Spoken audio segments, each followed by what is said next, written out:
फूलन देवी की कहानी, जिसने पहले दर्द सहा, फिर हथियार उठाया और बिछा दी लाशें।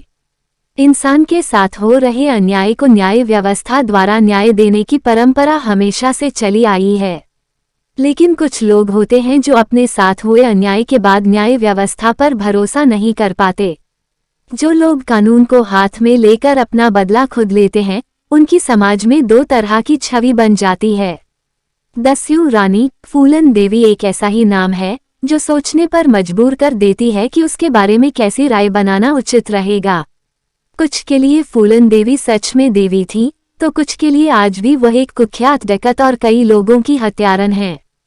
कोई आम राय बनाने से आइए पहले उनके जीवन के पहलुओं को टटोलने की कोशिश करें। बचपन से ही बागी थे फूलन देवी के तेवर। 10 अगस्त 1963 का दिन यूपी के जालौन जिले के गांव गोरहा के मल्लाह देवी दीन के लिए नई मुसीबत लेकर आया था। मुसीबत इसलिए थी क्योंकि उसके घर बेटी ने जन्म लिया था। अगर बेटा हुआ होता तो जश्न का माहौल होता। अब बेटी ने जन्म लिया था तो चिंता से मल्लाह का सिर फटा जा रहा था। चिंता उसको पालने की, चिंता उसको बड़ा करने की और चिंता उसकी शादी की। देवी दीन ने अपनी बेटी का नाम रखा फूलन। शुरुआत में पिता देवी दीन को भी इस बात का अंदाजा नहीं रहा होगा कि जिस बेटी का जन्म उसके लिए खास नहीं था, उसकी मृत्यु का दिन इतना खास हो जाएगा कि पूरे देश में हड़कंप मच जाएगा। अपने माँ बाप के 6 बच्चों में फूलन दूसरे नंबर पर थी। वह दब्बू और शांत नहीं थी, वह एकदम अलग थी। इतनी अलग कि सही गलत की लड़ाई के लिए वो किसी से भी भिड़ जाती थी। फूलन के पिता देवी दीन कड़ी मेहनत के बाद घर का खर्च चला पाते थे। संपत्ति के नाम पर उनके पास केवल 1 एकड़ जमीन थी। उनके पिता की मृत्यु के बाद उनका बड़ा भाई घर का मुखिया बना तथा अपने बेटे माया दीन के साथ मिलकर उसने देवी दीन के हिस्से की जमीन भी हड़प ली। जब फूलन को इस बात का पता लगा कि उसके चाचा ने उसकी जमीन पर कब्जा कर लिया है, तो वह उनसे भिड़ गई। कहते हैं कि जमीन के लिए चाचा से बात इतनी ज्यादा बिगड़ गई थी कि हाथापाई तक पहुंच गई। मामला यही नहीं सुलझा, अपने हक के लिए फूलन अपने खेत के बीचों बीच धरने पर जा बैठी। इस पर उन्हें अपनों का गुस्सा भी झेलना पड़ा, लेकिन वह नहीं मानी। 11 साल की उम्र में हो गई थी फूलन देवी की शादी। फूलन के उग्र स्वभाव से उनके पिता को अधिक चिंता होने लगी। पिता की इसी चिंता ने फूलन की जिंदगी को एकदम से मोड़ दिया। महज 11 साल की उम्र में उनके पिता ने उनका विवाह एक अधेड़ व्यक्ति के साथ तय कर दिया। शुरुआत में फूलन ने इसका विरोध किया, फिर अपनी नियति मानकर इसे स्वीकार कर लिया। फूलन के पिता ने उसके अच्छे भविष्य को लेकर यह कठोर फैसला लिया था, किंतु सही मायने में उन्होंने फूलन को जलती हुई आग में तपने के लिए छोड़ दिया था। फूलन के ससुराल वाले ठीक नहीं थे। उसके पति का भी उसके प्रति ठीक व्यवहार नहीं था। जल्द ही ये सब फूलन की बर्दाश्त से बाहर हो गया और वह भागकर अपने घर लौट आई। उसे उम्मीद थी कि उसके अपने लोग उसकी मदद करेंगे, लेकिन हुआ उल्टा। फूलन मासूम थी, लेकिन उसके दुश्मन बहुत ही शातिर थे। उसके चचेरे भाई ने इस मौके का फायदा उठाकर एक झूठे आरोप में उसे जेल भिजवा दिया। वहां भी उसे शारीरिक शोषण झेलना पड़ा। जैसे तैसे वह जेल से निकलने में सफल रही। किसी तरह उसका जीवन स्थिर हो जाए, इसके लिए पिता ने कोशिश करके उसे दोबारा से उसके पति के घर भेज दिया, किंतु उनका व्यवहार फूलन के प्रति नहीं बदला और उसे मजबूरन दोबारा ससुराल छोड़ना पड़ा। परिस्थितियों से तंग आकर फूलन एक ऐसे रास्ते पर निकल पड़ी जहां से वापसी संभव नहीं थी। फूलन देवी कैसे बनी डकैत? 20 साल की उम्र में फूलन को अगवाकर उसका बलात्कार किया गया। इससे पहले शादी के नाम पर भी वो कई साल से इसी पीड़ा को झेलती आ रही थी। पुलिस की मदद लेने का अंजाम वह पहले ही भुगत चुकी थी, सो इस बार उसने हथियार उठाने का फैसला कर लिया। फूलन के जीवनी पर आधारित फिल्म बैंडिट क्वीन में लिखा है कि वह 20 साल की उम्र में अपने एक रिश्तेदार की मदद से डाकुओं के गिरोह में शामिल हो गई। हथियार उठाने के बाद सबसे पहले फूलन अपने पति के गांव पहुंची, जहां उसने उसे घर से निकालकर लोगों की भीड़ के सामने चाकू मार दिया और सड़क किनारे अधमरे हाल में छोड़कर चली गई। जाते जाते फूलन ने ये ऐलान भी कर दिया कि आज के बाद कोई भी बूढ़ा किसी जवान लड़की से शादी नहीं करेगा।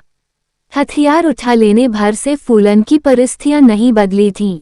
गिरोह में भी उसे कई प्रकार की विकट परिस्थितियों का सामना करना पड़ा। गिरोह के सरदार बाबू गुज्जर का दिल फूलन देवी पर आ गया। ये बस उसकी शारीरिक भूख थी जिसे मिटने के लिए वह लगातार कोशिशें करता रहा। पहले उसने फूलन को बहलाने की कोशिश की। जब वह कामयाब नहीं हुआ तो एक दिन उसने फूलन के साथ जबरदस्ती की। विक्रम मल्लाह, जिसका स्थान गिरोह में बाबू गुज्जर के बाद आता था, उसने इसका विरोध किया। बावजूद इसके सरदार नहीं माना और फूलन के साथ जबरदस्ती की। बाद में विक्रम ने बाबू की हत्या कर दी। हथियार उठा लेने भर से फूलन की परिस्थितियां नहीं बदली थीं। बाबू गुज्जर की हत्या के बाद अगली सुबह विक्रम मल्लाह ने खुद को गिरोह का सरदार घोषित कर दिया। इसी बीच इनके गिरोह में जेल से भागे दो भाई श्री राम तथा लाला राम शामिल हुए, जिनके कारण गिरोह में फूट पड़ गई। बाद में उन्होंने विक्रम मल्लाह को भी मार गिराया और फूलन को बंदी बनाकर अपने गांव बहमई ले आए। यहाँ फूलन को एक कमरे में भूखे प्यासे बंद कर दिया गया। बहमई में फूलन को जो घाव मिला वो उसके लिए अब तक का सबसे गहरा घाव बन गया। यहाँ उसके साथ केवल दुष्कर्म नहीं बल्कि सामूहिक दुष्कर्म हुआ। वहाँ मौजूद सभी ने बारी बारी से उसके जिस्म को जानवरों की तरह नोचा। फूलन ने इतना सहा कि शायद उसे मर जाना चाहिए था, लेकिन किस्मत ने उसके लिए कुछ और ही चुना था। उसके साथ हो रहे दुष्कर्म और दी जा रही यातनों की जानकारी उसके कुछ पुराने साथियों को मिली तो वे छुपते छुपाते मौके पर पहुंचे और फूलन को वहां से बचाकर ले गए। वहां से निकलने के कुछ दिन बाद ही फूलन ने अपने साथी मान सिंह मल्लाह की सहायता से अपने पुराने मल्लाह साथियों को इकट्ठा करके गिरोह का पुनः गठन किया और खुद उसकी सरदार बनी। बदले की आग ने खत्म कर दी कई लोगों की जिंदगी। श्री राम और लाला राम के चंगुल से निकलने के 7 महीने बाद फूलन देवी को वह मौका मिल गया जिसका वह इंतजार कर रही थी। 14 फरवरी 1981 को प्रतिशोध की आग में उबल रही फूलन अपने गिरोह के साथ पुलिस के भेस में बहमई गांव पहुंची। यहाँ एक शादी का आयोजन था जिसमें बाहरी गांव के लोग भी आए हुए थे। फूलन और उसके गिरोह ने बंदूक के जोर पर पूरे गांव को घेर लिया तथा ठाकुर जाति के 21 मर्दों को एक लाइन में खड़ा होने का आदेश दिया। उन 21 में से 2 उनके पुराने गिरोह के डाकू भी थे, लेकिन ये वो नहीं थे जिन्होंने फूलन के साथ दुष्कर्म किया था। अपने दुश्मनों को वहां न देखकर फूलन देवी बुरी तरह बौखला गई। उस घटना के चश्मदीद वो उन 21 लोगों में एकमात्र जीवित बचे चंदर सिंह, जिन्होंने बाद में बीबीसी को बताया था। फूलन ने सबसे पहले पूछा कि लाला राम कहाँ है। उसके मन मुताबिक जवाब न मिलने के बाद उसने सभी को बैठने के लिए कहा, फिर खड़े होने के लिए। कई बार ऐसा करने के बाद अचानक से ही उसने अपने साथियों को फायर करने का आदेश दे दिया। सौभाग्य से चंदन सिंह अकेले ऐसे थे जो गोली लगने के बाद भी जिंदा रहे। शर्तें रखी और कर दिया आत्मसमर्पण। बहमई नरसंहार के बाद फूलन बैंडिट क्वीन नाम से मशहूर हुई। लूटपाट करना, अमीरों के बच्चों को फिरौती के लिए अगवा करना, आने जाने वाली लॉरियों को लूटना फूलन के गिरोह का मुख्य काम था। कुछ सालों तक ये चला, फिर वह किसी तरह से वह आत्मसमर्पण के लिए राजी हो गई, लेकिन इसके लिए उनकी अपनी शर्तें थीं। वह जानती थी कि उत्तर प्रदेश पुलिस उसकी जान की दुश्मन है, इसीलिए अपनी पहली शर्त के तहत मध्य प्रदेश पुलिस के सामने ही आत्मसमर्पण करने की बात कही। दूसरी शर्त के तहत उन्होंने अपने किसी भी साथी को सज़ाए मौत न देने का आग्रह किया। तीसरी शर्त के तहत उसने उस जमीन को वापस करने के लिए कहा जो उसके पिता से हड़प ली गई थी। साथ ही उसने अपने भाई को पुलिस में नौकरी देने की मांग की। फूलन की दूसरी मांग को छोड़कर पुलिस ने उसकी बाकी सभी शर्तें मान लीं। इस तरह फूलन ने 13 फरवरी 1983 को मध्य प्रदेश के भिंड में आत्मसमर्पण किया। फूलन देवी पर 22 कत्ल, 30 लूटपाट तथा 18 अपहरण के मुकदमे चलाए गए।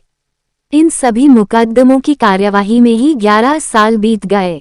सन 1993 में मुलायम सिंह की सरकार ने उन पर से सारे मुकदमे हटाकर उन्हें बरी करने का मन बनाया। यही नहीं, 1994 में उसे रिहा कर दिया गया। अपना अधिकांश जीवन बिहार और जेल में गुजारने के बाद सन 1996 में फूलन ने राजनीति में जाने की राह बनाई। समाजवादी पार्टी के टिकट से मिर्जापुर की सीट जीतकर वह सदन का हिस्सा बनी। उसका 2 बार जीतना ये दर्शाता है कि कहीं न कहीं उसने जनता के दिल में अपनी जगह बना ली थी। किंतु कहते हैं न कि अतीत किसी का पीछा नहीं छोड़ता, वह किसी न किसी रूप में सामने आ ही जाता है। 25 जुलाई 2001 को उनके आवास के सामने ही शेर सिंह राणा नामक व्यक्ति ने उसकी गोली मारकर हत्या कर दी। हत्या के बाद शेर सिंह राणा ने इस बात को स्वीकार किया कि उसने फूलन देवी को मारकर बहमई नरसंहार का बदला लिया। उसने ये भी कहा कि उसने बदला लेना भी फूलन देवी से ही सीखा। फूलन देवी को लेकर लोगों की अलग अलग राय है। कुछ उसे नरसंहारक के रूप में देखते हैं, तो किसी के लिए वो दुष्टों का नाश करने वाली देवी थी। लेकिन यहाँ हमें पहले ये सोचने की जरूरत है कि फूलन देवी ने अपने जीवन में जो भी किया उसके लिए दोषी किसे माना जाए। उसके पिता को, जिसने छोटी सी उम्र में उसे एक अधेड़ के पल्ले बांध दिया। उस पुरुष का जिसने एक बच्ची पर दया नहीं की। उन दरिंदों को जिसने फूलन को लगातार नोचा। उस प्रशासन को जो फूलन को न्याय दिलाने में असमर्थ रही, या फिर खुद फूलन को।